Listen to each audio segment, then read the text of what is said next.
welcome. This is episode 291 of Milwaukee's Tailgate Brewers podcast, part of the MKE Tailgate Network. I am James, joined once again by Paul, and this time in the outskirts of Detroit. Ryan, how's it going?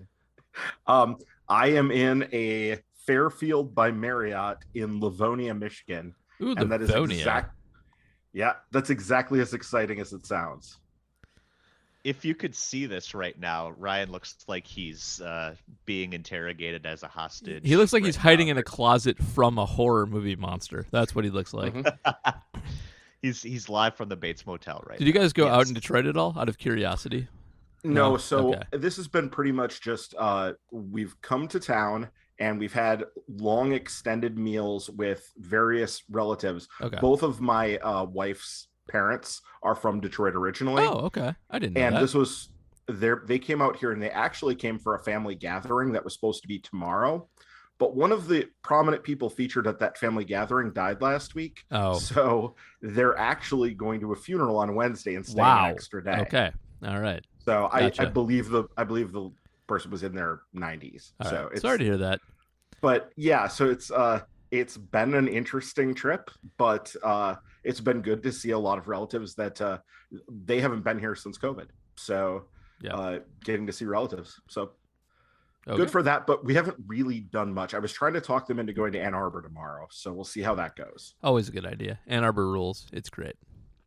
I do like, Nice. as people who listen know, I used to live in Detroit because I used to live everywhere in the Midwest. And Detroit, I did not have a great time in Detroit, but a lot of that was related to my job, not the city itself. And while Detroit's reputation is well earned, it's kind of still fun to go out in the city because if you do go out in the city, you always feel cool. Because everywhere to go out in Detroit is a cool place that you have to hear about on the side that is not by anything else and that like is just popped up by some intrepid entrepreneurs who found a cool old house or a cool old trailer and decided to just open a random thing in it because that's one thing you can do in Detroit because there's no rules and real estate costs $5 and like it makes for a kind of at least a cool like very free open scene of stuff to do. So I'll give it that. But Ryan didn't do Awesome. any of that, so let's... No. Not this time. I've had outings in the city before and have actually been to a couple of really cool soccer bars Yep. in the area, but have not this trip. Well, you'll have to add that to your bucket list then. Mm-hmm. Paul, how's your holiday weekend been so far? Yeah, it's all right. We saw some friends, which was fun. It rained all day today. I went and saw the Super Mario Brothers movie, and it's fine. It's as good as you can make it. That's my review of it. You couldn't make a better Super Mario Brothers movie. You couldn't definitely make a worse one because they did already. And I was gonna say, just get Bob Hoskins and John Leguizamo. that movie is amazingly bad in all the best ways possible. So it was fine for a kid. I obviously took my kids to it. That's not obvious. I post a Nintendo cartridge every day. I was going to ask if you took the kids. I did Yeah. take my kids to it. It's full of fun Easter eggs and stuff like that. So it's fine. It's totally Nintendo definitely had some oversight on it. Did a fine job. It was good. I give it a recommend if you have kids to take, but I wouldn't go see it as a grown up, even if you like Nintendo a lot. All right, noted. Yeah. All right, lots to get to. A lot of questions this week related to the Brewers as they get a little bit closer to the All-Star break and survive the dreaded July series in Pittsburgh. But first, before we get to all those questions, a reminder, you can help support us. Become a patron at patreon.com/MKE Tailgate. $2 a month guarantees you get your questions answered both on this podcast and on reporting as eligible. $5 gets you that question priority plus some additional exclusive content, which will come in handy this week because Ryan and James Anderson from RotoWire over on the Minor League Extra side will be previewing this year's MLB draft. And, the Brewers are in a position they haven't been in a while here, Ryan. Yeah, I mean, this is their best situation that they've had since the Keston Hiura draft, which is in 2017.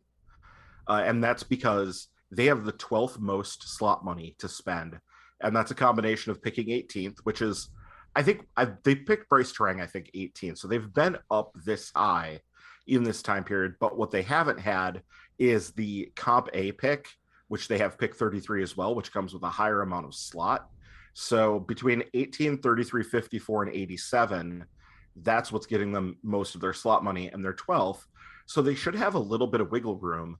And last year we saw them really kind of for the first time play some games, not extreme, not the way some teams have, but they played some games so that they got Eric Brown to agree to a well below slot deal in the first round. And then we're able to go get Jacob Mizorowski for well over slot in the second round. Oh, So is he any good? Jacob Mizorowski? Yes. Yeah, yeah. He is quickly becoming a thing. So I know he's popped on Baseball America's top 100. I think he popped onto the back of Pipeline's top 100 now as well. So he's quickly becoming a thing. But yeah, they're in pretty good shape, and this will be interesting to see how they want to proceed. And this is a weird draft because, and I need to talk to James more about this because he's done the in-depth research. This has the rep of being the best draft since 2011. People are kind of bringing that up, but I'm not sure if that's more because the top end looks really, really good. Everybody really talks about this being, there are 5 guys at the top of this draft that are big time. There's the 2 college bats, and then there's Skeens. So, and then you also have 2 high school hitters of repute. And then I guess there's kind of a hard line drawn after 5. And so we'll talk more about that. I want to get into that and see, like, does this mean that the talent at 18 is going to be better than it generally would be? Or is it not quite that clear cut? Because 2011 was a really deep draft. There were a lot of good players that went kind of throughout the first round. Unfortunately, the Brewers took Taylor Youngman and Jed Bradley. So that didn't work out great for them. But yeah, this does look like a pretty good draft. So I'm curious to get James' take on, what the Brewers might do. And those of you who've been with us a while here, that James last year, he called the Brewers taking Eric Brown Jr. He did. Yeah. Totally forgot about that. Yep, he had that, and he said he thought there was a real good chance that he was going to end up going there, and lo and behold, he did. So I'm looking forward to him trying to repeat his trick this year, see if he'll even want to take a stab at it. But the Brewers do have a type when it comes to the draft these days. So there's a good chance he can zero in on somebody that's at least a likely candidate. For sure. I'm sad you referenced the 2011 draft because I'm still upset that they didn't take Sonny Gray. He was my guy that year, and he would have been awesome. And yeah, Brewers with 2 of the rare busts in that first round. Even CJ Crone would have been fine. God, I'm pissed. All right. Let's not relitigate that. No. So yeah, be on the lookout for that draft preview for sure. Definitely worth the $5 a month over at patreon.com/MKE tailgate to go sign up. All right. As I mentioned on the big league side, the Brewers escaped their usual cursed July series in Pittsburgh with the series win, capped off a 7-3 road trip. It's actually the second time that they've done that this year. They've had 2 3-city road trips so far this year, and they've gone 7-3 both times, which is actually pretty impressive. Yeah, they've got one more left coming up in August, but now they're heading home to wrap up the pre-All-Star break schedule. 4 games against the Cubs, 3 against the Reds. They actually hit that halfway point in this season this past Thursday in Pittsburgh, though. So I guess let's just take this opportunity to kind of recap, our thoughts on the team in the first half and kind of look back at what we thought they would be when we were doing our season preview series. So I guess, first of all, Paul, how are we feeling about our preseason expectations, aka premeditated resentments, as we say here halfway through the year? So pretty good about the Brewers. I think they're pretty much what at least I thought they would be, which as Ryan is quick to point out, pretty good on offense last year. I thought they'd be worse this year, and they're worse this year at offense, but they're good at run prevention. Their defense is good. Their pitching has been a little disappointing starting wise, but really that's not even true. It's just that their starting pitching is fine, just not in the way you expected it to be. Like, didn't expect that Wade Miley and Julio Teheran and Colin Ray would be carrying the team at this point, but they are. But so the Brewers are like a 500 team that's overachieving a little bit, and that's typically what they are. I do feel bad about the entire rest of the Central, though, or I feel like at least I was just completely wrong because St. Louis is not doing devil magic. They suck horribly. And Cincinnati, like I think I made fun of them for their stupid owner and their lack of talent, and they brought up Ellie, and they've been good enough, and they're tied with us in first. So the rest of the league I was completely wrong about. But the Brewers, I mean, this is pretty much what they are. They're well managed, and they get the most out of what they have, and they're sometimes fun, and sometimes when they're losing, very boring. But this is what they are. So I think we're pretty dead on the Brewers. Just the rest of the division is a little different than I would have expected personally. Yeah, I don't even think it's that bad though, because like if you were to just say swap out where Cincinnati is for where St. Louis is, well, yeah, but there's only 5 teams. Right? No, but I mean, ultimately, if you were to do that, then it would look pretty similar to what you thought, which was fine. There's a lot of teams that are kind of mediocre, right in between. I guess it would be like 70, 75 and like 85 wins. We kind of thought that 4 of the 5 teams had a good shot of ending up between 75 and 85 wins, yes, right? All true. Yes, correct. And so, except we thought it was going to be the Cardinals in that group instead of the Reds. The Reds are the surprise, but other than that, it's really not too bad. It's a weird team. I think I said this week on Twitter that I don't think this is a good team, but at a certain point, when you keep banking wins that the way that they have, whether or not you're good or bad matters less and less.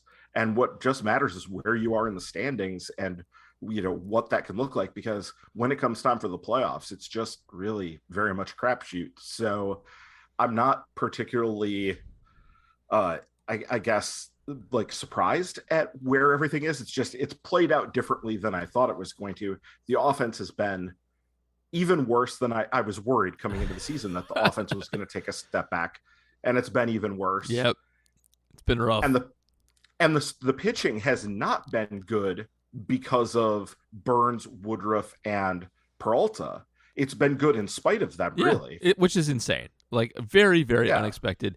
I do. This was not a prediction at all, but it's maybe something we should have seen.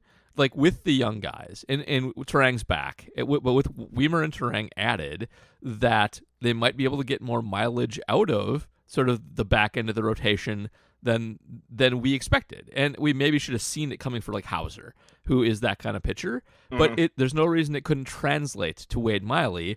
And we didn't know. Oh, maybe you knew Colin Ray before the season started. No, I certainly did not. Okay, but I think maybe the lesson here is when they brought Miley back, we maybe should have taken a little bit deeper look in how is this going to play with the run prevention that they have with the young guys, and it's been great. It's been fantastic.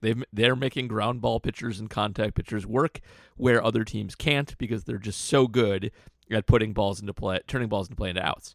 So I think it was hard to predict, but the one thing that I think we all should remember about the Brewers is that fundamentally they do know what they're doing. They're an advanced team. They have good models. They know how things interact, and when they make moves, yes, they are not like going to throw billions of dollars out there, but when they sign guys, it's for a reason, and it is because it plays into their models properly, and that's why Colin Ray showed up, because the defense behind him, math showed would work, and it has. So it's a bit of a surprise, but it's also not that much of a surprise. They do have an understanding of how their team works, and that's the best thing about the Brewers.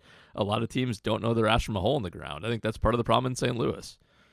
Well, and there's also something here where I don't know if you guys have gotten to the last episode of Effectively Wild from the week yet, but I did on the drive over, and I immediately was like, oh, look, I'm going to need to come back to this because they talked about players who are underperforming and overperforming their projections. And the Brewers are all over the underperforms list. Yeah, they are. Yep. Rowdy was 12th. Winker was 18th. Urias was 19th. Woodruff was 27th, and Burns was 33rd. All of those guys. So on the list of people who are underperforming their projections to date, and I believe this was using Fangraphs WAR, it not good. And only on the plus side, they had 2 guys in the top 50, and that was Weimer at 17 and Owen Miller at 25. Yeah.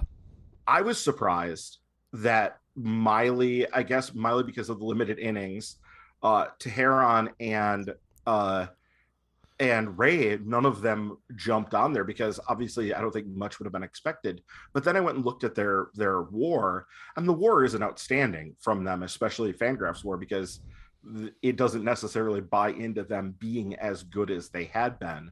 So I sort of looked at this and said, to me, this implies there's room to grow for them. There's room for them to move up. Will they? Are guys going to figure it out? Are people going to be better? It's impossible to really say, but I think you can point to and say there's legitimate room for growth here from some of their star players. And if they can get something approaching star level performance out of some star players in the second half, then I think they can become more of a legitimately good team, as opposed to a team where you look at it and you go, I'm not quite sure how they're 6 games over 500 right now. Which is what they are. I think the baseball fan in me is very, very negative on that. Like that they are not good at training offensive players, and that Rowdy Tellez and Willy Adames and some of the other struggling guys are a result of that. But that's not a good, sound way of looking at things. Willy Adames has a ton, like his barrels compared to his performance doesn't make sense. He's very likely to regress upward. Even if it's not to an all-star player, he's likely to be an average bat. And that would be a huge increase in his production. And the same is true of Tellez, who, like, I'm not a big fan of Rowdy Tellez generally. He is spaghetti to me. But I think he's a 100 OPS guy, not an 80 or OPS plus guy, not an 86 OPS plus guy. And there's a lot of that in here. Even Winker, like, who, by the way, for the last week and a half or so, has actually been quite good, and had a legitimate reason to struggle early with the neck and crap like that. He might come back too. So I think there are actually a lot of good reasons to be optimistic for the second half. That they have players who are definitely underperforming what their true talent level is, and if that does click into place, and they can keep either getting the same pitching performances they have been, or it just flips, and you start getting the performances you expect out of Peralta and Burns, and the contact guys take a step back. That wouldn't be that surprising. You might have something here. Like, it could actually be a pretty good team in a crappy division with some upside in the playoffs. So I think there's good reason to think that. And there was a little bit of bad news with Woodruff. I haven't heard an update, but they did back off of him. He wasn't having shoulder issues, but something with his recovery from his last bullpen, he wasn't recovering as quickly as they wanted him to, so they backed off of it. But they were quick to say it wasn't the shoulder.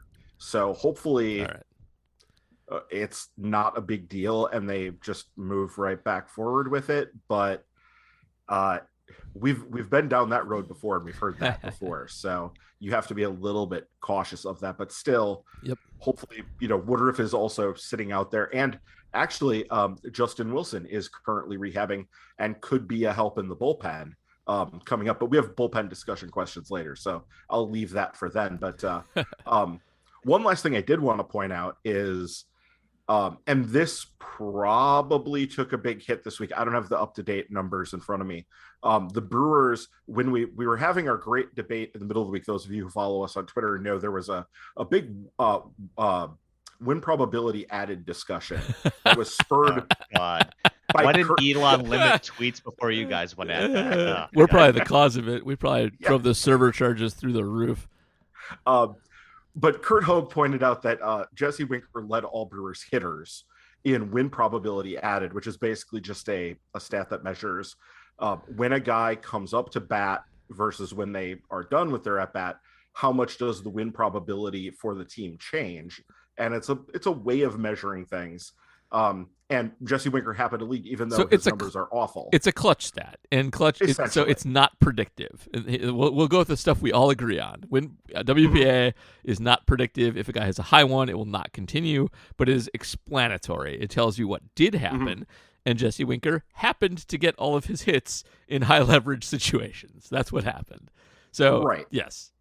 And the point, and I wasn't even bringing it up for like the debate that we had. Yeah. It was when I was digging through those numbers, what I saw was that their win probability added as an offense is about what you would expect.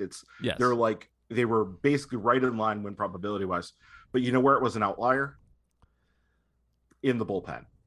They were going, before Friday happened, they were leading baseball in win probability added in the bullpen. And I actually comped it to the last 7 years under the Brewers.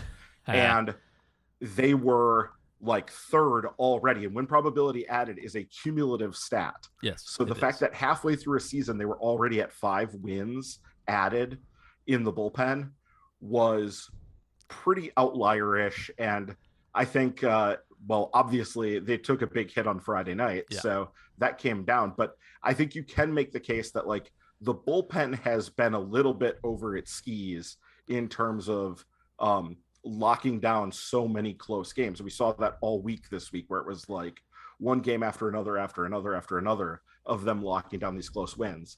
Except that one.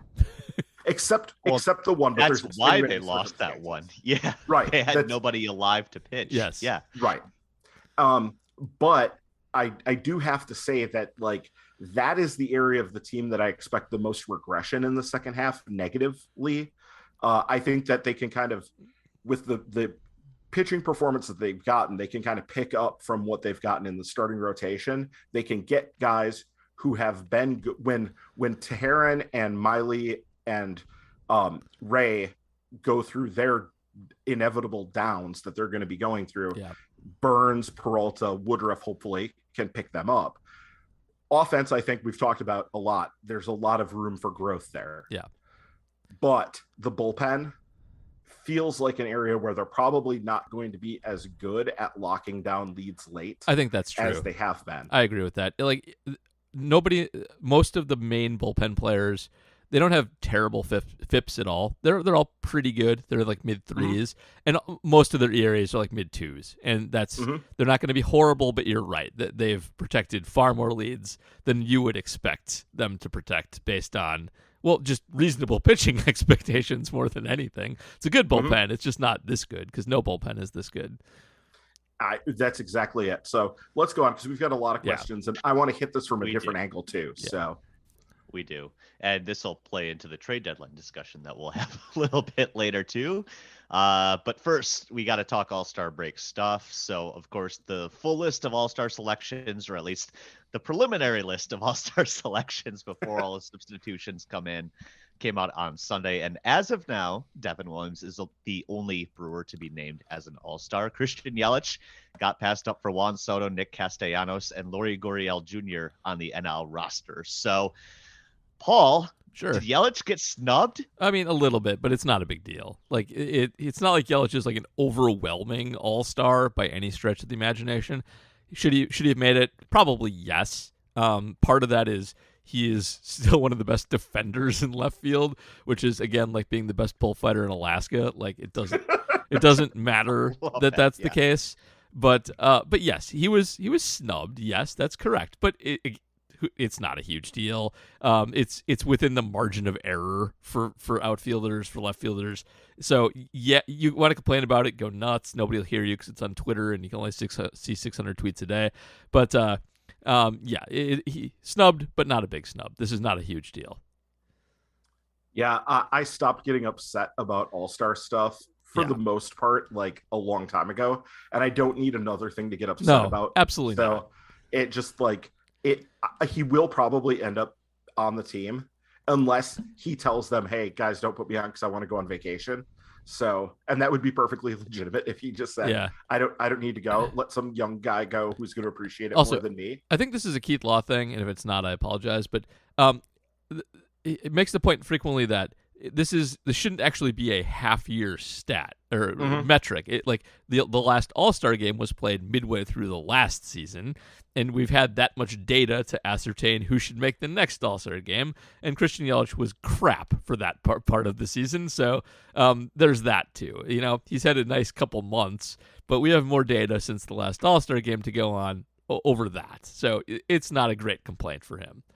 Yeah, no, that's exactly a Keith Law point, and I don't really care enough to like get into a heated thing about it. I don't care. No, it doesn't matter for it. Brian Lahair made the All-Star team. Who gives a shit? Right, exactly. It's that's exactly right. So let's just move on.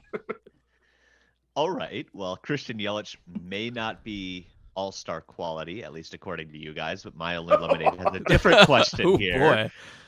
Mildly Lemonade asking on Patreon, Yelich is one of only 3 players in MLB to have a WRC plus greater than 120 and a BSR base runs on Fangraphs greater than 4.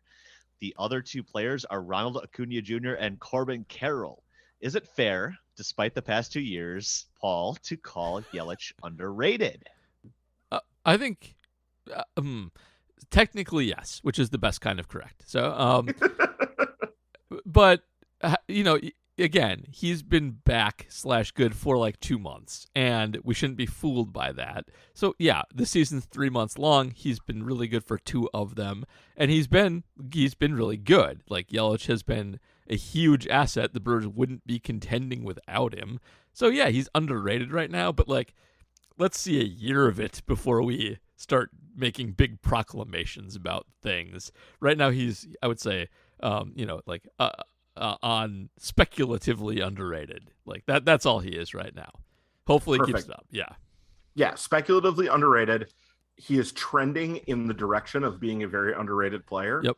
And we will see where that goes. But yes, I don't want to get burned for the millionth time on Christian Yelich is back stuff. And by the way, his launch angle has been trending downward. Now he's been beating the absolute crap out of the ball. His barrels are way up, the highest they've been since the COVID season, and so he is hitting the ball hard more than ever and line driving it. But he has been. I pay attention to this every week. When we start the podcast, James reads the intro. As soon as James reads the intro, I pull up Savant for Christian Yelich and I look at it, and he's down 2. Toss to you for the weekly Yelich. He's down 2 degrees of launch angle over the last month, which is a lot. So keep that in mind. But the amount that he is barreling the ball has not changed. It's still very, very high. So that's good. Get him into the home run derby just to fix his swing that way. I don't know. Just throw more chaos into that. Yes, that's a good idea. I'm in favor of it, but if he went in the tank, then it would be like, oh, remember when they ruined him in the home run derby? So there's that. All right, let's move on. More Patreon questions this week because we got a ton. Lucroy Suitcase asking about that Pirate series. Why do the Brewers always seem to have a terrible series right before the All-Star break in Pittsburgh? Obviously, that changed by the time or after Lucroy Suitcase sent that question, but Ryan actually dug into the numbers on this. So is it as bad as it feels every July, Ryan? Well, no, it isn't. But I want to first point out here that I was at a concert on Thursday night. I was at Green Sky Bluegrass at Summerfest. And as soon as the Brewers won that game on Thursday against the Mets, I was like, oh, they're going to Pittsburgh next. And it's the last road trip before the All-Star break. Oh my God, oh my God, oh my God. And I think I tweeted something out about it. And I immediately got 10 replies of furries from everybody. Yes. Shouts to everybody who tweeted furries at me, because that was also a thing this weekend in Pittsburgh. Yeah, it's furry time. Yeah, Andrew McCutcheon made the tweet. It was great. Get to hear my relatives talk about the nonsense story again when I see them next. Excellent. Woo-hoo. Oh, great. So anyway, I made the joke too, and then I was thinking on Friday, wait, how true actually is it? So I went back to 2018. 2018 is the genesis of all of this, and that is the horrible 5-game sweep, the last 5 before the All-Star break in 2018. Mm-hmm. Because there was a rain out also from before that they were making up. And that was the Sunday game where they lost in a walk-off because the umpires... It was monsooning. They refused to stop. Yeah. And they refused to stop. They're like, we're getting out of here. We're all going on. We're all headed to the All-Star break. We're not banging this game. We're not delaying it. You're just going to have to play through it. And the Brewers definitely lost that game because of that. Like it was Corey Knebel, I believe, was on the mound. Definitely. And then in 2019, again, they were in Pittsburgh the last series before the break, and they lost 3 of 4 in that one. Obviously, 2020, we forget it existed. We'll erase that from the memory bank. There was no All-Star break. 2021, they actually had in their last road trip wrapped up in Pittsburgh, July 1st through 4th. but they won 3 out of 4 that time. And that completely was memory hold. I did not remember that whatsoever, that they had done that. And so I was like, oh, okay. And then in 2022, their last road trip before the All-Star break, once again, July 1st to 3rd, ended in Pittsburgh, and they won 2 of 3. However, their last series before the break was also against Pittsburgh, but it was at home. And in that game, they lost, or in that series, sorry, they lost 2 of 3. So it's been more of a mixed bag lately, but basically since the pandemic, their Pittsburgh right before the All-Star break stuff has not been bad. It's been a mixed bag to pretty decent.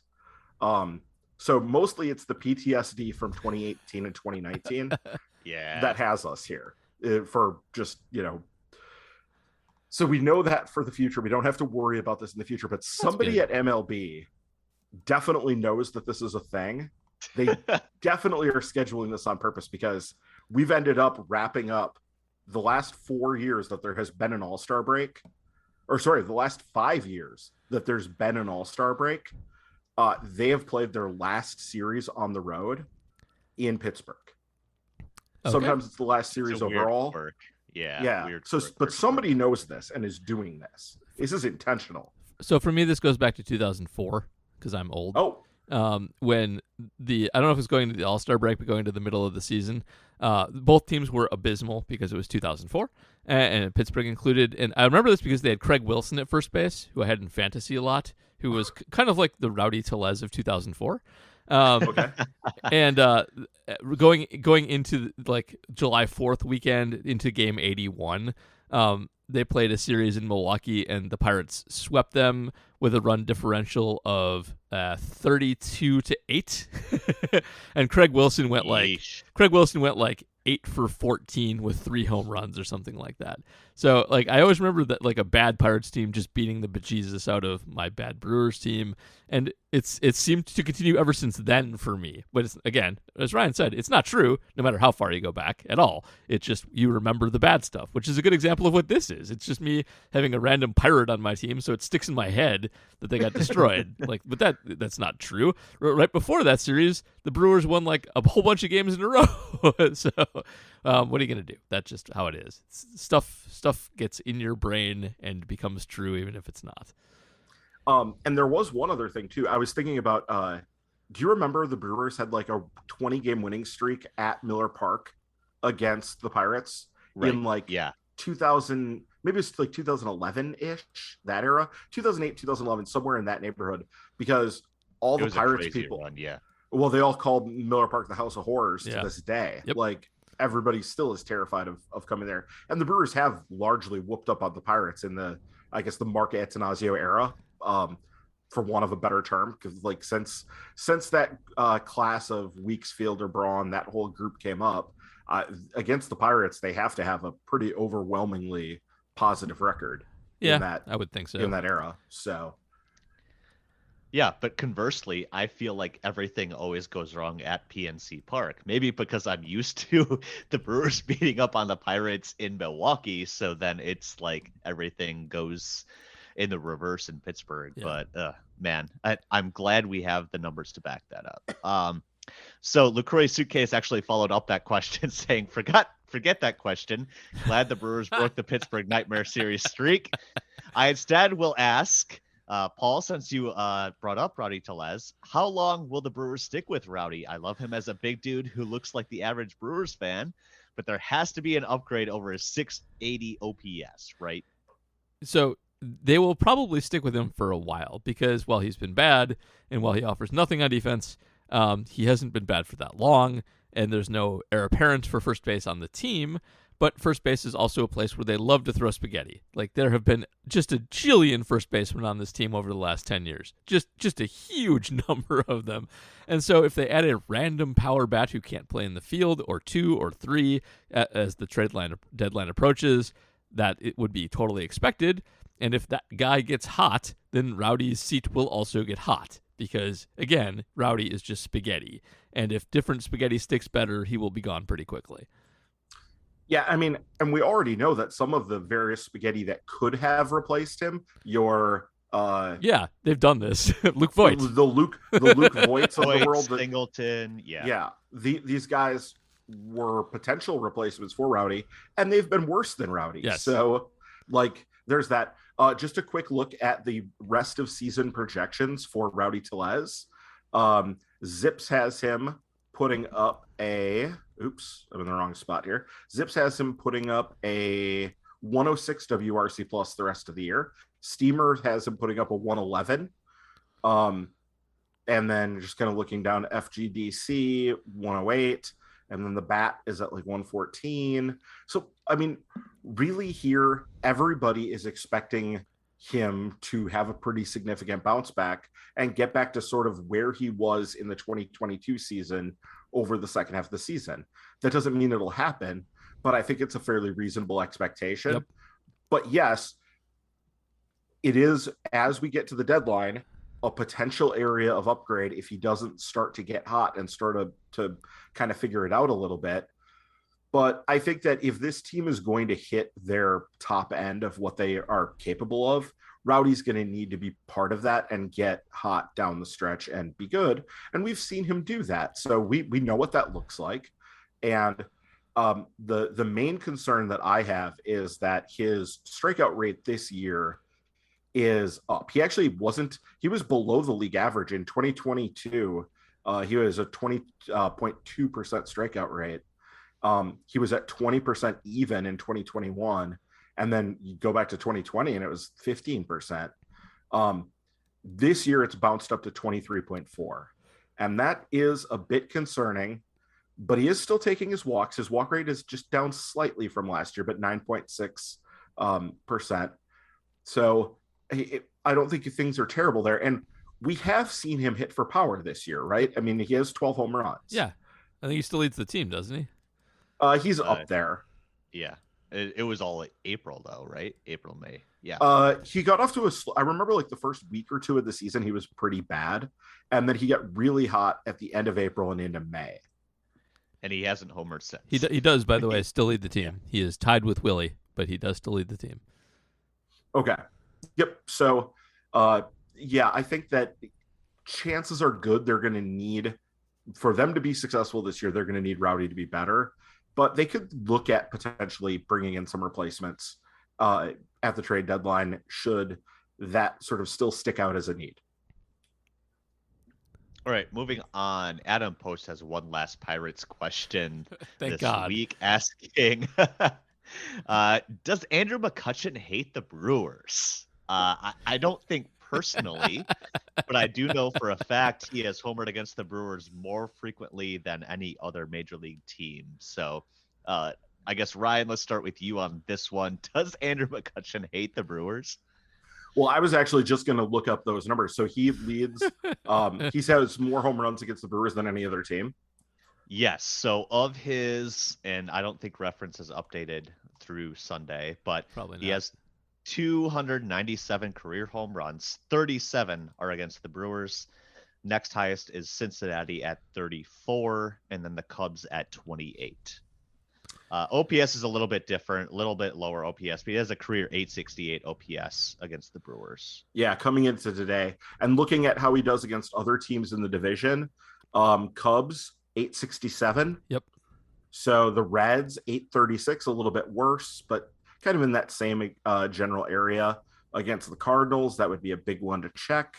738. So that he definitely has been at his worst against the Cardinals over time, which, the Cardinals have been the best team in the division over the course of his career. So that would make sense that he would have that. Just looking real quick at how he's done at our ballpark. And that would be 840 OPS. So nothing. You know what's annoying? You know what's annoying about Baseball Reference? That's always been annoying about Baseball Reference? That they don't have a singles column. That to get to singles, you have to take hits and subtract. Oh, and it's annoying because I was just trying to figure out why on earth does he have the same OPS against the Cubs and the Brewers? Because he has more home runs against the Brewers, and he has more. He does not have more doubles. Sorry, so extra base hits there, but it's not that big of a difference. But singles, a lot of singles against the Cubs. So and he struck out way more times against the Cubs than the Brewers. So singles are the difference there. But annoying. They should have a singles column. I always have to do math when I do spreadsheets, and it's annoying every time. I'm gonna email Sean Foreman as soon as I'm done with this podcast. Great use of your Sunday night. Yes. All right. All right.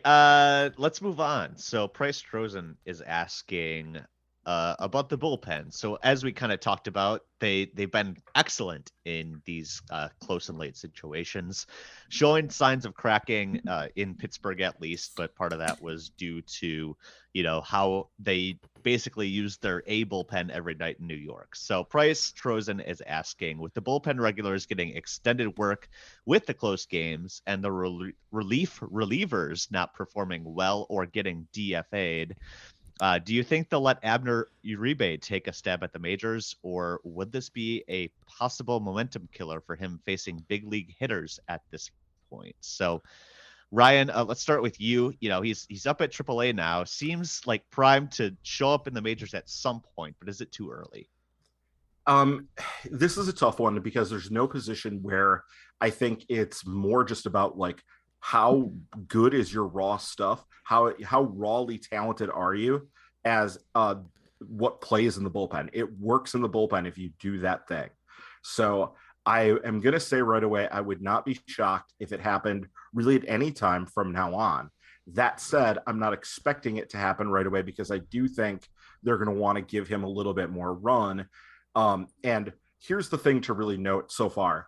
Yes, he has 4 2/3 innings coming into Sunday. He had 4 2/3 innings at AAA, and he had a 193 ERA. So he'd allowed the one earned run, and he'd only allowed 1 hit over that time. That's all very good. He has 9 strikeouts. That's outstanding. 9 strikeouts over 4 2/3 innings. That is incredible. That's getting 2/3 of your outs as strikeouts, better than 2/3 of your outs as strikeouts. That's really quite good.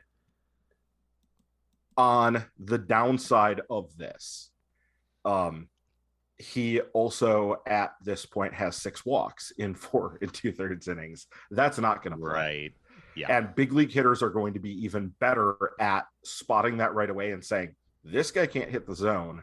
We need to not swing. And so relievers can get away with spotty command in a way that starters just can't. But I think there is some refining work that needs to happen here before he would get called up. I saw some people pointing to him when the frustrations on Friday night mounted about, well, they could have called up Uribe because he's on the 40, and look at that, he just had this good outing in AAA. No. No. That's not how any of this works at all. That Friday night thing, we haven't really talked about that, but that situation was so bizarre because not only had your best 5 relievers in the bullpen all basically were unavailable because they had pitched. They had been in these close games 4 of the last 5 days, right? And they had won close games 4 of the last 5 days.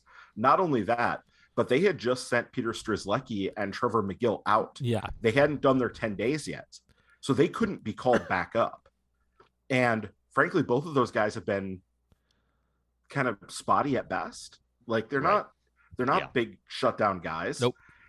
And the other thing that had happened, they were playing with a 7-man bullpen instead of their normal 8-man bullpen because of this run of 17 straight days with games. They moved Adrian Hauser into the rotation. And so they were down a man in the bullpen to start with. And I think if you look at it historically, the Brewers under Stearns, Arnold, Counsell have always rotated relievers as needed, right? We joke about this, that you never know what the roster is until you turn on the game that night because things just are always changing. They're always putting guys on flights and bumping them around and whatever. And this was just a situation where because of the churn that they were in, because of the situation they'd gotten themselves into, they just didn't really have better options. Somebody suggested Eric Lauer. I saw Eric Lauer hasn't pitched since June 12th. He's on some sort of inactive list right now. I don't even know what's going on with Eric Lauer. Something he's on like a mental break or something from the game. I'm not sure exactly what's going on there, but like, yeah, you could have called up Abner Uribe. Yeah, you could have called up I don't know, Well, and Tyson Miller. what it But ended up being was Matt Bush's last stand. It was Mhm. we have this Yeah. guy. We've seen him have good stuff. This is it. Use him here. See if he gets out of it. And he couldn't. He's on the team. He can't. If he's on the team, you got to use him. And everybody else was dead. This is when you got to use him. And the proof's in the pudding here. He's really quite bad in some amazing ways, and he's gone. But that's why guys are on the team because they think there's something there. If the coaching staff can't get stuff out of him, or if they think he's hopeless, you move on and you test him when people are tired. That's what happens. yeah, and this situation is one that comes up for most teams at some point in the season when the bullpen is just in a bad way. Yeah. And remember also, MLB has limited the amount you can shuttle guys to and from AAA. Yep. So the team Right. has to be cautious of that too. You can't So brewer this as much as you used to be able to. Right. They do a pretty good job of this. They almost got away with it. Yeah. Thomas Pannone threw like 3 awesome Poor innings. poor there Thomas before- Pannone getting Yeah. getting DFA today. Like, I actually feel bad for him. He pitched well. None of this is his fault at all. Well, he did give up a run or two. Didn't he? Yes, He but did at the end, but that was the 3rd inning. he was on his second time through yeah. the order as a reliever who just got called up. Okay. No, that you absolutely fair to point that out. I wasn't watching, so I didn't see it, but like I just knew the situation. I actually kept pointing my phone at Steve Gershinsky. We were at a concert together. I kept pointing my phone at him and going, apparently this Thomas Pannone guy is still pitching. We're like, how and why? And then we figured it out. Like, nobody else is available. It's got to be Yep. just nobody else is there to be able to be used. That's it. And It's a tough situation, but it's also especially in this case, you got in this situation because you won 4 of 5 close games. yeah, And people always say, well, let's just worry about winning today and get to tomorrow when we get to tomorrow. And actually, that's sort of been the Brewers' mantra exactly. for the entire era. Well, the part that people don't often think about with that is the bill comes due eventually. And the bill came due for the Brewers on Friday. They had been doing that. Let's worry about today, win what we can. And then at that point, they had basically just run out of guys. Yep. And so they had to do what they had to do. And it was ugly. And for those of you that were watching, I'm sorry. It was probably very painful. But also, the reasons for it were mostly good reasons. Yeah, the consequences were earned here, and that's what happens. They won. They ran out of gas, and honestly, it almost worked anyway. Like garbage pitchers almost got them out of it because they had a big enough lead. It just sometimes that doesn't work. You get a guy in there who can't get guys out. But yeah, the bill comes due. Ryan's right. You should play to win today's game. That's the one in front of you that you have the most information about. But the next game might not lend itself to that, and this one did not. Also, I want to mention real quick. I called Matt Bush the anti-Jesse Winker on Twitter earlier, and I had people yell at me. But he has in total thrown 33 innings for the Brewers, and he has a negative 2.1 WPA, which is honestly incredible. Almost unbelievably bad. So yeah, he's earned his not being on the team more than anybody else has. Well, and as I pointed out on Twitter, enjoy the barbecue in Kansas City, and we look forward to your 1.27 ERA in the second half, because that's just baseball and that's relievers. He's going to end up back on the Rangers at some point. It'll be fine. The Royals will trade him there too, like Chapman. All right. Bob Peterson, another bullpen question, asking who's next in the Brewers bullpen, Small, Uribe, or other, Ryan. And then question number 2, now that the Baseball Project has a new album out, would you consider changing the MKE Tailgate theme song? If so, I would suggest the Yips or the All or Nothing. So Ryan, first of all, in this bullpen churn, who is next, Small, Uribe, or the field? Definitely the field. It's really the correct answer is Strzelecki and McGill are going to be back up relatively soon in this whole shuffle that they do. I'm looking up Ethan Small's number right now. We can talk a little bit about the baseball project thing while I'm doing that, because the minor league webpage is really to pull up the individual numbers and game logs, it's slow. So it's going to take a bit. But part of the reason we picked that song, Steve picked that song when we started the podcast, was because it was whatever public domain was freely available. It's public domain available, yes. They made it available, which is good of them. Right. And so anything we would pick would also need to be that. So if we make a change, I'm going to need to make sure that it is that. I don't want to hear any reporting as eligible people throw this back at me. None of you are allowed to. Paul does a great job picking the reporting as eligible songs every week. There's even a Spotify playlist, isn't there? Yes. So every time we have a new clip of music that's intro and outro music, we add it to the Spotify playlist. So you can always see all of the reporting as eligible music there. We should talk about the baseball project once in a while, though, because I feel like normal people don't know what they are, and even most baseball fans don't know what they are. But I like supergroups. Supergroups are fun, and they are one. They have half of REM, which is like sometimes sometimes you can see half of REM play at like Shank Hall, which is really good to do. I don't know if Shank Hall exists anymore. I just had it does. All right, I'm there frequently, Paul. Okay. So, like, the Baseball Project is a 5-member band that has other people sit in, other famous musicians sit in occasionally on other songs that just write a song about baseball, and they're all in great bands. I don't know all of them, but Mike Mills and Peter Buck are the two I do know, who are both REM musicians, and, like, they put all Baseball Project albums are very good, and you hear the one on our podcast a lot, but, like, all of their albums are worth listening to. They're all really, really good albums, and they're kind of novelty because of what they do, but they're genuinely good, like rock songs, like folky kind of rock songs. Like pretty much all of them. So to get back to the question about Ethan Small here. Sorry. No. That's why we're doing it. It's good. It's all good. The Ethan Small thing. He has not pitched since June 22nd. He's on the 7-day injured list right now. And he has a 6.75 ERA in June. So if that answers your questions, more power to you. That's why we haven't seen him. He has 5 strikeouts and 4 walks in 6 innings in the month of June. He's bad. He's hurt. Ready to write him up. Yep. Yeah. He's bad and hurt. He's bad and hurt. So, though, never ever write off lefties who can get guys to swing and miss, because eventually, I feel like Ethan Small is going to figure this out to a point where he can at least be a solid left-handed guy out of the bullpen for teams and kick around and have a career for a while. I think he'll figure that out to a certain level. But yeah, the high upside of Ethan Small, that ship seems mostly to have sailed, though pitchers are weird. So who knows? They are. By the way, the Baseball Project is playing Turner Hall on August 28th in Milwaukee, if that is where you are. There you go. And if you're down by me, they're playing at Space on August 27th, and Space is an amazing place to see a show, so do that. And if you're in Michigan, they're playing the Bell's Beer Garden in Kalamazoo, which is also an amazing place to see a show. So you got lots of good options in the Midwest. All right. Yeah, go do those.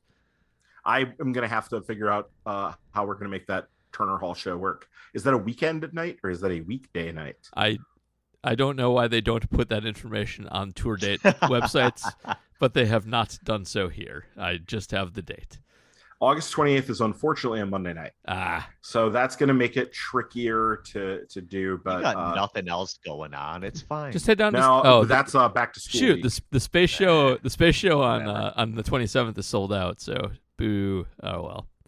So at any rate, it's going to be guys you've already seen for the most part. It also, I talked about Justin Wilson before.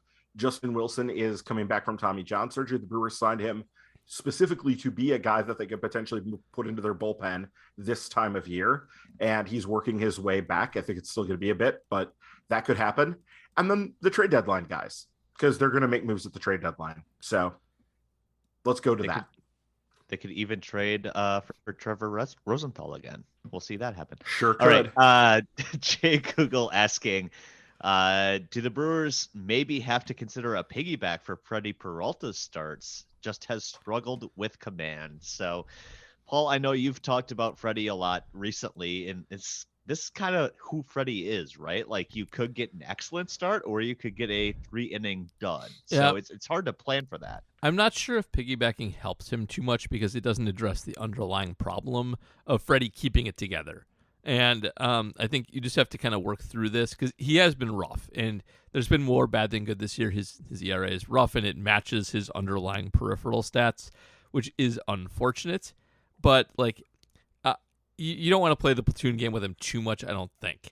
I think there's a good chance he'll just regress and find his command and be good for the rest of the season. And I think that's what you want to do. If you end up doing that kind of game with him where you partner him up with somebody, then you have one less pitcher to use out of the bullpen. Like you have a guy who has to be designated for that role once every 5 days or whatever, and that hurts you too. The other thing about Freddie is like his platoon splits aren't that bad. They're not great, but they're actually like kind of okay. So you're usually gonna do that if lefties were beating the bejesus out of Freddie, that would be fine.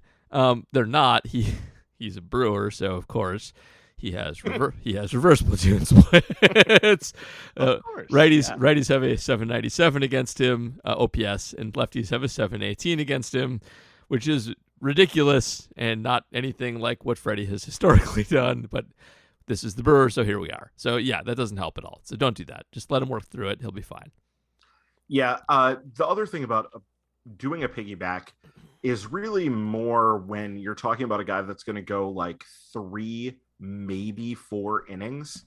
And Freddie is a 5 to 6 inning pitcher at this point. He's only been under 5 innings once this year, and that was where he got his head handed to him in that loss to the Giants, where that was the Willy Adames got maimed game. So other than that, he's gone 5 minimum in every single start this year. And that sort of gets you to the point where piggybacking is no longer really a thing, because now you're getting into the bullpen proper at that point. Like you piggyback because you really don't think the guy can go more than like 60, 70 pitches. And you're never going to get more than like 3, maybe 4 out of the guy.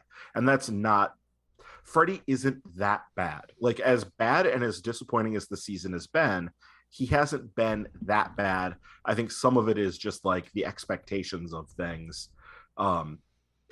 we expect more out of him. And so, but ever since that start in the end of May, where he got his head handed to him by the Giants and his ERA jumped to 4.64, it's basically stayed in the between 4.55 and 4.67 for that entire time period. He's just kind of existing, and at this point, I guess you would say his performance is kind of just like standard 4th starter stuff, and that's not bad. It's just disappointing because we've seen and know he can be better than that, right? So I think it's some of its expectations, and some of it is just like there's only so much you can do in this day and age in terms of piggybacking, because if you're going to do piggybacking, that does eliminate using a 6th starter, and I think they're going to be 6th startering here at least through the break because of the no days off thing.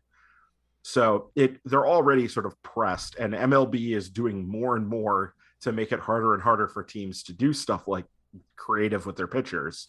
So yeah, I think it's pretty much a non-starter. Absolutely. Let's turn to trade deadline talk now. So PJ Wessel's asking, first of all, what will be the first position acquired in a trade this July? Paul, is it middle reliever? You know the answer. Yeah, it's middle reliever. Not middle. It's just relief pitcher. Yeah, there's not enough of a designate other than closer, which Devin Williams is. It's just relief pitcher. That's the role that's on the team. So that'll be it. That's what they do. Like odds-on favorite is always shoring up the bullpen for them. You can get guys with flaws who throw hard that they can fix. There's lots of them out there. There's lots of availability. That's going to be it. In terms of position player, maybe they'll throw a dart at a first baseman DH, outfielder type, but it's relief pitcher. If you're betting on this, it's that with a bullet. Nothing else is close.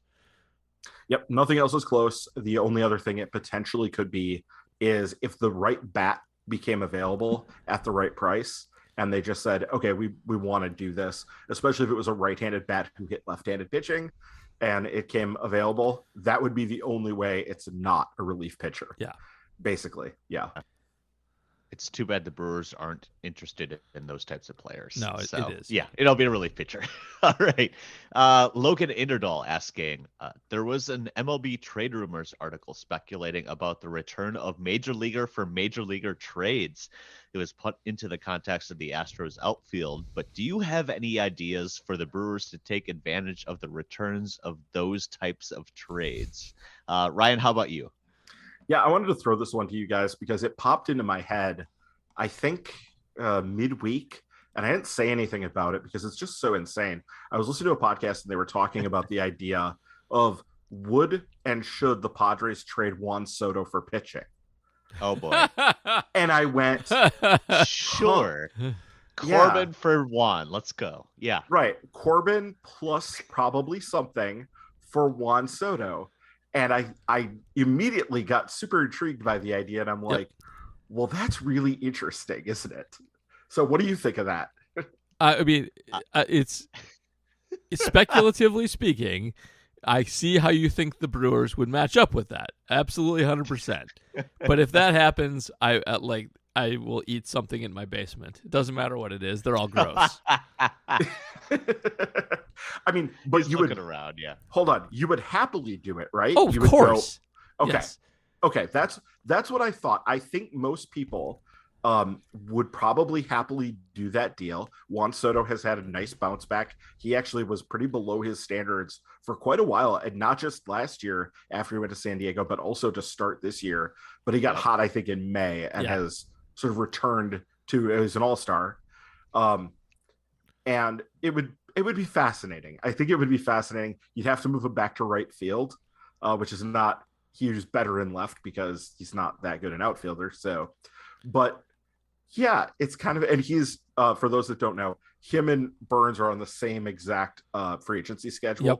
Both are due to be free agents after next year. So the trade is like, it doesn't hurt you future-wise at all. It is just trading weakness for strength in both aspects. So it's smart. And the other thing that it would do is, I believe Juan Soto is making like 25 million this year, where Burns is only making like 11 million. And that would be, if the Padres are in fact in dire financial straits, which the rumors have started to swirl, that they are not happy with financially where they're at. Of course they're not. Well, they got really hurt by Bally too, so that was Though I heard a thing, they were talking about it on one of the podcasts I listened to. Who knows what it was anymore, but somebody credible said that they were guaranteed by MLB at least 80% of their revenue from Bally's.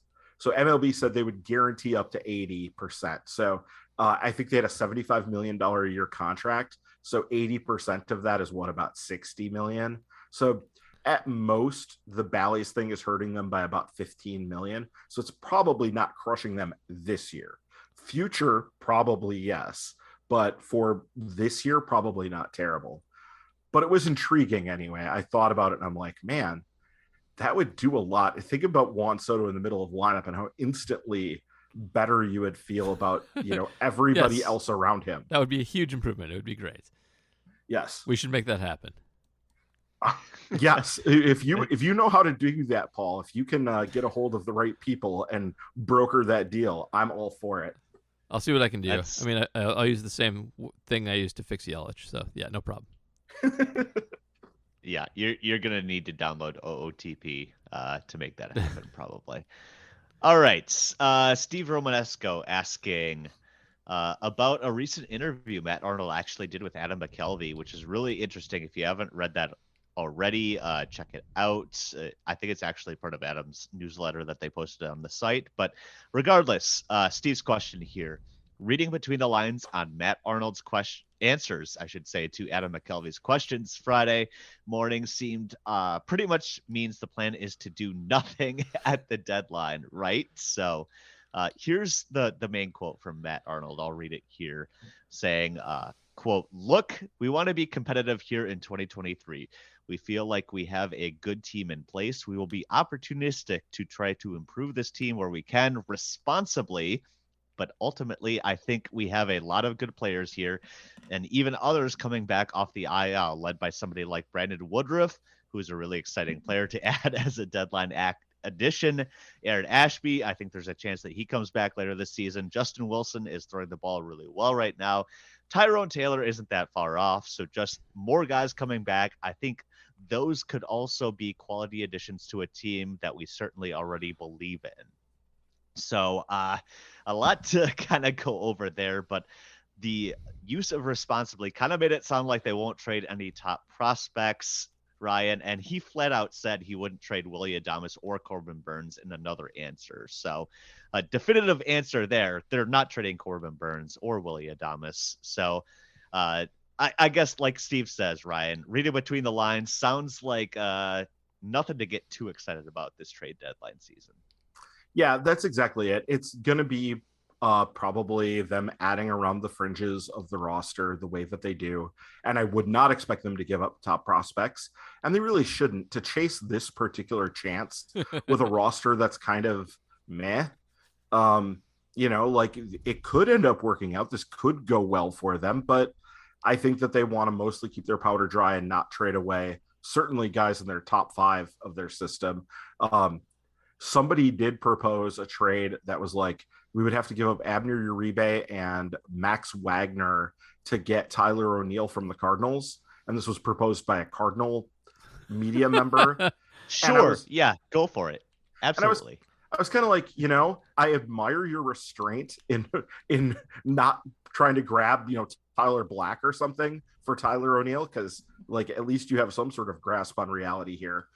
But yeah, I think this bodes for them not making big moves, but I think we sort of expect that. We don't expect them to be the team that goes all in at the deadline, because that just rarely works out real well for the team that does it. That often ends in heartache. So, and then you are trading away valuable pieces for the future doing it. So I would say that the responsibly word here is the key word of the whole response, is that they want to do this responsibly, which means they're not going to be trading a bunch of future wins for a smaller amount of now wins, because that's not how they roll. It's not. When you go out and get a star, it's because you are competing with other teams where you need that to get you over the top to win your division. It's not anything other than that. It's not like, if some people maybe will argue, if you're a juggernaut and you're going all in for the World Series, then you add it, you look to do that kind of thing. Nope, that's not right either, because you already have a juggernaut. You don't need to add that. It's only if you are in a division where you need that to get over the top. They're not in that at all. They're in a division of garbage, and you don't need to go and add a bunch. Adding Tyler O'Neill doesn't do jack, and even adding Juan Soto doesn't really matter, because the rest of the lineup is very get-outable in the playoffs. So yeah, Ryan's right, and this is the smart way to do it. Like, if there was some juggernaut in the playoffs and they weren't wildcard contenders, it would make sense to tear this team down and start over from scratch. Likewise, they're in it, but adding one bat doesn't do jack to this team. They are not in the same class as the Braves or the Dodgers, and they might get lucky, but adding a bat doesn't help you get lucky. It just helps you like 1.01% get lucky. So yeah, that's right. This is just responsible, and that's what they should do. I will say, obviously they're gonna play the guys coming off the IL are mid-season edition card, right? Yeah. But the problem for me is they're all pitchers, and the offense. I like that Tyrone Taylor was what was thrown in there. Like, oh, we get Tyrone pitcher. Tyrone Taylor's not good. So yeah. So yes, James is correct about that. Like, but it doesn't matter. Like, you couldn't add a bat that made a difference. You might as well be Tyrone Taylor. Maybe he'll hit 15 home runs in the second half. Who knows? I mean, he could mention Sal Frelick's gonna be up in the second half, right, Ryan? But I don't know. It's like they're pretty content with what they have, and like you guys were saying at the top of the show too, they've been very good with what they've had. So maybe conceivably, like he has a point that they don't need to do much, but still, it's less than inspiring. We should also remember that they lie. And, Also, that yeah. yes. They also don't know exactly what's going to happen, right? They don't have perfect information. They don't know what's going to be available and what opportunities might arise and what can happen. I think if they do end up making an impact move, it's almost certainly for somebody who has multiple years of control, right? Like that would be the kind of impact move. And that's probably what they're focused on right now, is looking at those sorts of deals and seeing if they could get something sort of worked out that way. And then when it comes down to the guys who are impending free agents coming into like after this year, you worry about that more as the deadline is right there. Yeah. So you never know. Sometimes an offer comes along that you just don't want to say no to, and you feel is in the best long-term interest of your team. I'm pretty convinced that's how the Josh Hader thing happened last year. Was they just got an offer from the Padres and they looked at it and they said, this is too good for us to not pass up, which I know is going to make a lot of people scream at their radios right now. But like, I think that's probably the way they looked at it. And I think that, so it's a situation where if something comes along that they just like too much, they could end up doing it. But that takes us right into the next question. So I was going to say, it's funny that you mentioned that. It's almost like you can see the next question here, Ryan. Jay Google's asking, are you shocked by the reports that David Stearns was maybe taken to task by Mark Atanasio over the Hader trade?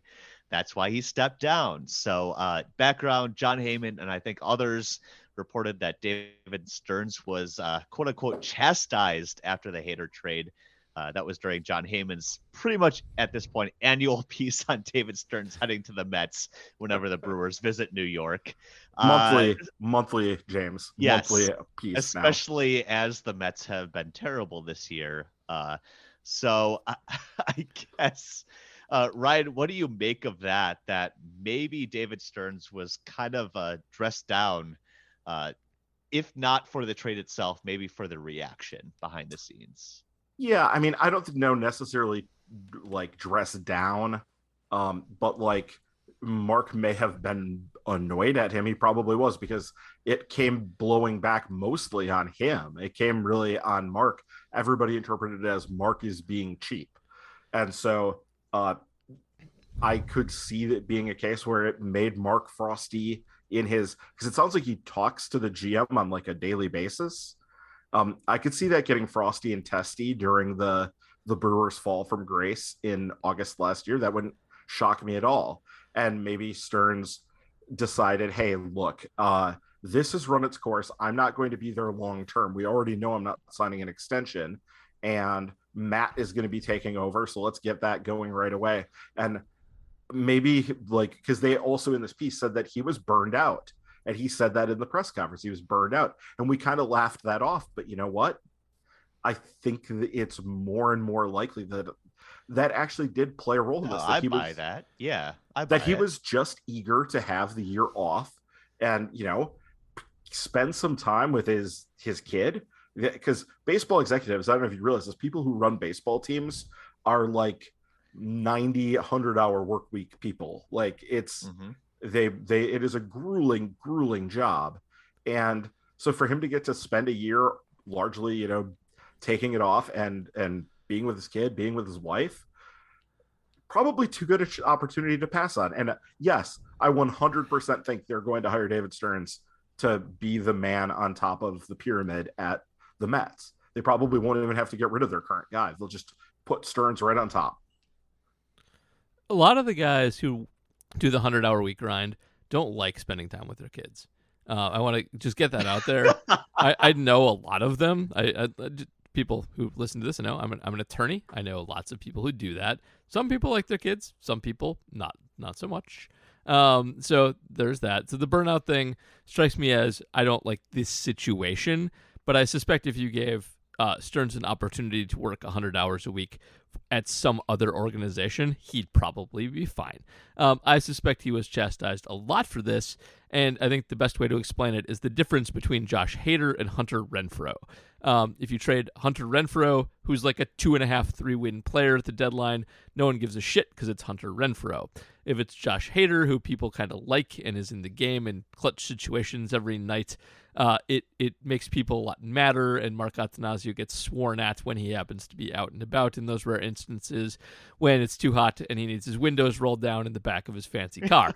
So that, I think, really, that's what it comes down to, is you had a player who is X value but also on everybody's mind versus somebody who's X value and you can do a deal with and get some extra value for because he's a little overvalued and you get undervalued guys back.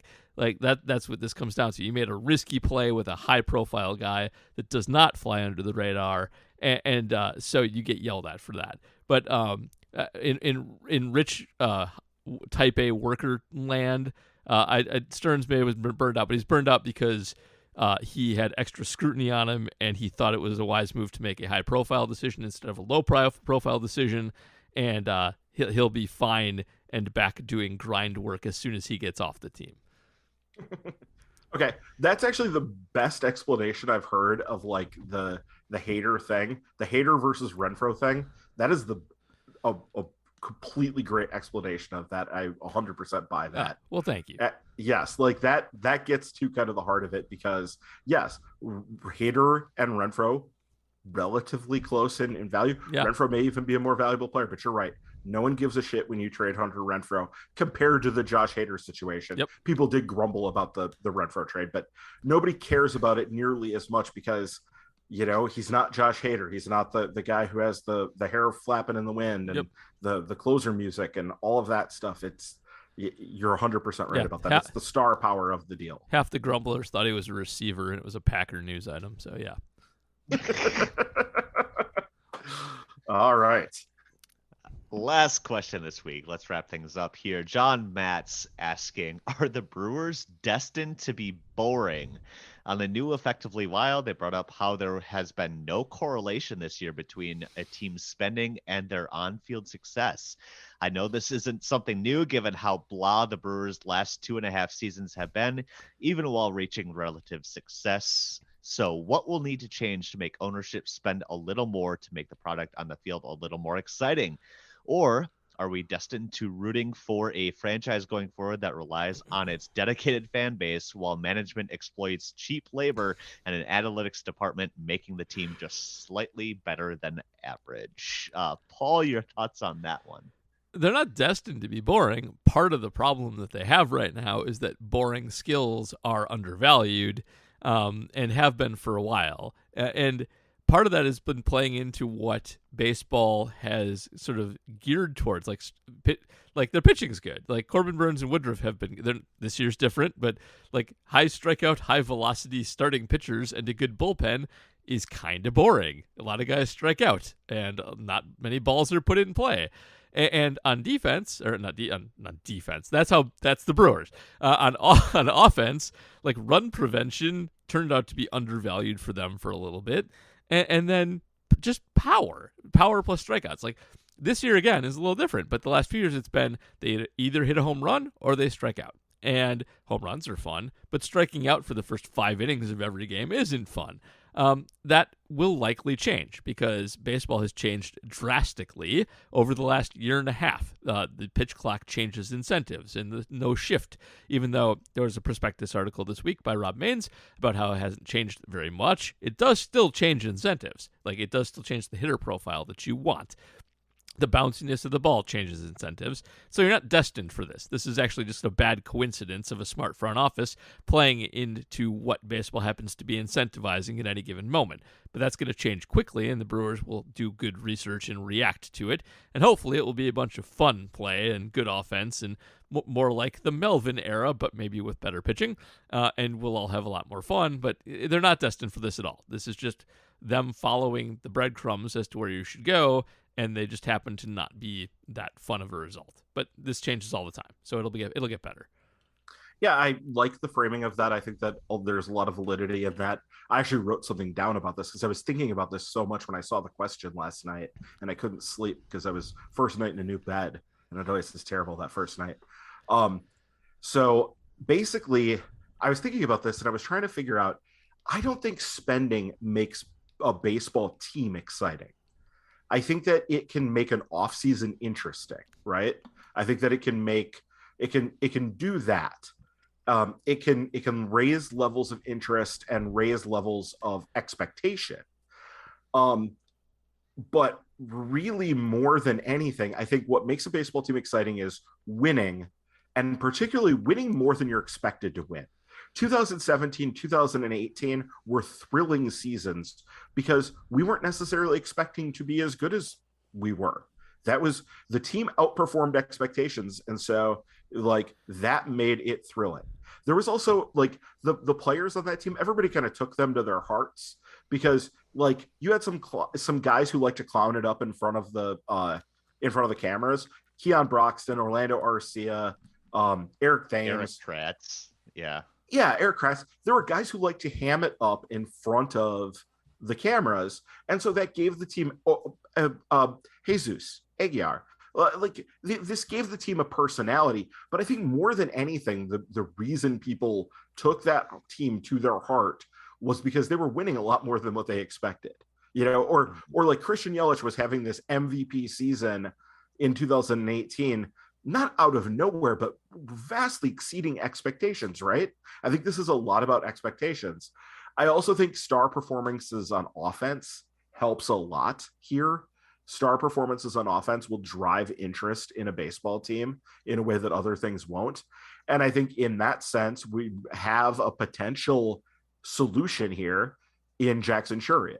Like, Chourio is the kind of guy that if he, right now, he's sort of just, being a solid player for a 19-year-old, a good player for a 19-year-old in AA, as the youngest player in AA.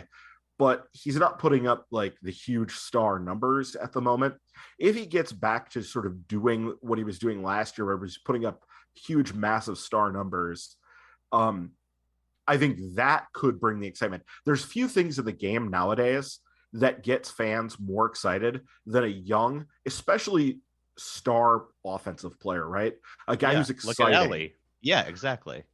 Ellie. And you can go through like all of the guys. Like last year it was Julio, right? Last year was Julio Rodriguez. It's Acuna also before that, and all those guys. Yeah, it's Colton Cowser this year too. Like, or sorry, not Colton Cowser.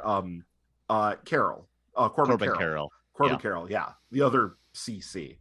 So I think that if you get star level performances from offensive players, especially, that helps to make a team more exciting. So no, I think I totally agree with Paul here for slightly different reasons. Like, they're not destined to be exciting or to be boring. But you do sort of fall into those ruts sometimes, and they're in sort of a rut right now, which makes sense. They're trying to do this thing where they're transitioning from one core of young players that they had in that 2018 to 2022 window, and they're trying to transfer to the next core, right? They're trying to make that move, and that's never going to be an easy process, and it's going to come with a lot of growing pains and a lot of grumbling and a lot of unhappiness, especially when the team is not out there putting up huge amounts of wins, when they're somewhat disappointing. And that's, I think it's fair to say, the teams have been somewhat disappointing over the last 2 years. So Not 2021. I would disagree with him. He goes back that far. 2021 was magical until everybody got hurt in September, and then they fizzled out of the playoffs. Most of 2021 was pretty magical, though. I mean, that team was on a 100-win pace for most of the year. So that was a great team. But the last couple of years, yeah, they've had their issues, obviously. All right. That'll do it for questions this week. Thank you, everybody who sent one in. As a reminder, you get question priority every week here if you sign up to become a patron at patreon.com/MKE Even if you're not a patron, you can help support us another way. Go to Apple Podcasts, Spotify, wherever else you listen to us. Give us a 5-star review there. And while you're there, please be sure to hit the subscribe or follow button to make sure you never miss an episode. You can also subscribe to us on YouTube now and listen to our episodes and clips there. Just look for the account at MKE Tailgate on YouTube. That'll do it for this week. Lots to talk about as we head into the last week before the All-Star break. We'll be back next week here to recap everything that happens against the Cubs and the Reds. Hopefully Brewers kind of create some space between themselves and Cincinnati before the All-Star break. We'll see what happens there. But we will be back here next week to cover it all. Thanks, everybody. Have a happy 4th and have a good week. And play Immaculate Grid. Fair weather fan, it's not what I am, even though the zip code has changed. I might smile and joy where I'm currently employed. Your soul can't be rearranged. It's hard to understand. It's so hard to understand. Fair weather, fair weather, fair weather fan. Fingers crossed that worked. Okay. Recording in progress. There we go. Okay. Okay. Now we'll go in 3, 2, 1.